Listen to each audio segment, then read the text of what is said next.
Muy buena, aquí está el tío. Lo prometido es deuda. Os traigo la receta que hice hace 3 semanitas por ahí.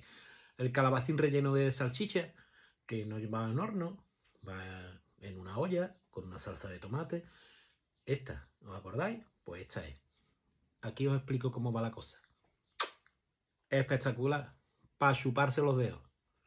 Vámonos.